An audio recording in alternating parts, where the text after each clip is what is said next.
Akala namin, dadalhin kami ni tatay sa bundok para magkaroon ng mas magandang buhay.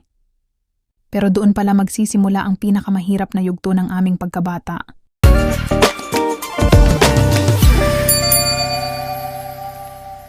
Dear Ate Sol, itago mo na lang ako sa pangalang Arnel. Ngayon ay 48 years old na ako. Nung mga panahon na yon, 3 kaming magkakapatid habang ang ika-4 naman ay pinagbubuntis ni nanay. Sa kabayanan kami nakatira. Mangingisda ang tatay ko pero madalas, nauubos ang kinikita niya sa pakikipag-inuman pagkatapos ng trabaho dahil dito madalas kaming kapusin sa pagkain. Napipilitan si nanay na mangutang sa tindahan para lang may maihain sa amin. Hanggang isang araw, umuwi si tatay na tila maayos ang kanyang pakiramdam. May dala siyang kaunting pagkain at pera na ibinigay niya kay nanay. Narinig ko siyang nagsabi, bukas ihanda ninyo ang mahahalagang gamit. Doon na tayo titira sa bundok. Kinabukasan naglipat kami ng mga gamit. Isang maliit na kubo na walang kuryente ang naging tahanan namin. Maraming gulay, prutas at iba pang tanim sa paligid. Kaya sinabi ni tatay na hindi raw kami magugutom doon.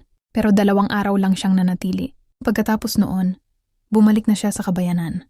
Ang bilin lang niya sa amin, kapag nagutom kayo marami namang makakain dyan sa paligid. Totoong maraming tanim sa paligid pero wala kaming bigas. Kaya naghuhukay kami ng kamote at kumakain ng kung anumang halamang maaari naming makain para lang maitawid ang bawat araw. Pagkaraan ng 1 linggo, bumalik si tatay. Pero sa halip na magtagal, nagkaroon pa sila ng hindi pagkakaunawaan ni nanay. Ipinaalala ni nanay na malapit na siyang manganak at kailangan namin siya. Hindi pa natatapos ang buwan nang biglang nagsimula ang panganganak ni nanay. Nataranta kaming magkakapatid. Wala kaming kapitbahay. Napakalayo ng kabayanan. Hindi namin alam kung kanino kami hihingi ng tulong. Pero sa awa ng Diyos at sa matinding tatag ni nanay, kasama ang tulong ng 2 kong nakatatandang kapatid, ligtas niyang naisilang ang bunso naming lalaki. Lumipas pa ang 1 buwan bago muling nagpakita si tatay. Halos maiyak si nanay habang ikinukuwento sa kanya ang lahat ng hirap na pinagdaanan namin. Pero kinabukasan muli siyang umalis. At mula noon hindi na siya bumalik. Habang lumilipas ang mga araw, unti-unting naapektuhan ang kalagayan ni nanay. May mga pagkakataong tila nalilito siya at hirap na hirap harapin. Ang bigat ng sitwasyon namin. 5 taon ang lumipas. Wala pa rin kaming balita kay tatay. At si nanay, parang naging isa na rin siyang bata na kailangan naming alagaan. Lumaki kaming magkakapatid sa bundok. Ganun na lang ang naging buhay namin. Naaalala ko pa ang isang araw na magkatabi kaming nakaupo ng ate ko habang nakatanaw sa mga ilaw sa ibaba ng bundok. Tahimik lang kami nun. Hanggang sa sinabi niya sa akin, Arnel, alam mo, kapag kaya ko na, bababa ako ron. Ganun lang kasimple ang pangarap ng ate ko, ang makababa sa bundok. Ang magkaroon ng ibang buhay. Lumipas ang 2 taon. Tuluyan nang bumaba ng bundok si ate. Sumunod si kuya. At kalaunan ay si nanay. Naiwan akong mag-isa. Diyan ka muna. Babalikan ka namin. Yun ang sabi nila sa akin. Pero hindi ko alam kung gaano katagal ang hihintayin ko. Napakahirap mamuhay ng mag-isa sa bundok. Nakakatakot ang bawat gabi. May mga panahong bumabagyo at wala akong makain. May mga gabing kailangan kung tiisin ng gutom at takot. Habang iniisip kung kailan ba sila babalik. Hindi ko malilimutan ang lahat ng gutom, takot at hirap na pinagdaanan ko. Maraming araw, maraming linggo, at maraming buwan akong naghintay. Pero totoo pala, darating din ang katapusan ng bawat paghihintay. Isang araw, bumalik ang ate ko. Binalikan niya ako. Dinala niya ako sa lugar kung saan naroon na rin si nanay at ang iba ko pang mga kapatid. Sa wakas, hindi na ako nag-iisa. Naipagamot na nila si nanay. Pinag-aral din nila ako kahit may edad na ako.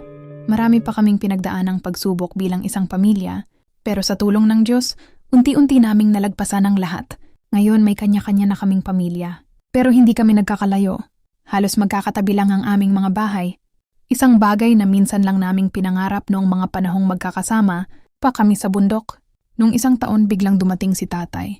Matanda na siya noon at may iniindang karamdaman. Humingi siya ng tawad sa amin. Si ate ang unang nagsalita. Dadalhin ka rin namin sa bundok kung saan mo iniwan ang pamilya mo. Wala nang naisagot si tatay. Umiiyak na lang siya. Dahil may trabaho na rin ako ngayon, pinatira ko siya sa bahay ko. Para sa akin, napatawad ko na siya. Pero alam kong iba ang sakit na dala ng bawat isa kong kapatid. May mga sugat na hindi basta-basta naghihilom dahil lamang sa isang salitang sorry. Kaya kinausap ko sila. Sinabi ko sa kanila na subukan nating magpatawad. Hindi para kalimutan ang lahat ng nangyari, kundi para unti-unti nating mabitawan ang mga sakit na matagal na nating dala. Hindi pa man lubos ang lahat. Hindi pa rin sigurado kung kailan tuluyang mawawala ang sama ng loob nila. Pero nakikita kong sinusubukan na nila. Siguro kailangan lang talaga ng panahon. Ngayon mas pinipili naming bumuo ng mga bagong alaala kaysa manatiling bihag ng mga alaala ng nakaraan. Dahil kung tutuusin, napakarami na naming pinagdaanan. At ayoko nang gugulin pa namin ang natitirang panahon ng buhay namin sa galit at sama ng loob. Hindi ko mababago ang nakaraan. Hindi ko rin mabubura ang mga gabing mag-isa akong naghintay sa bundok. Pero kaya kong piliin kung paano ko haharapin ang bukas. At sa ngayon, ang pinipili ko ay magpatawad. Dahil baka sa huli, ang pinakamagandang alaala na maiiwan sa amin ay hindi ang tungkol sa mga panahong iniwan kami, kundi ang araw na pinili naming bumalik sa isa't isa. Salamat, Ate Sol. Nagbabahagi, Arnel.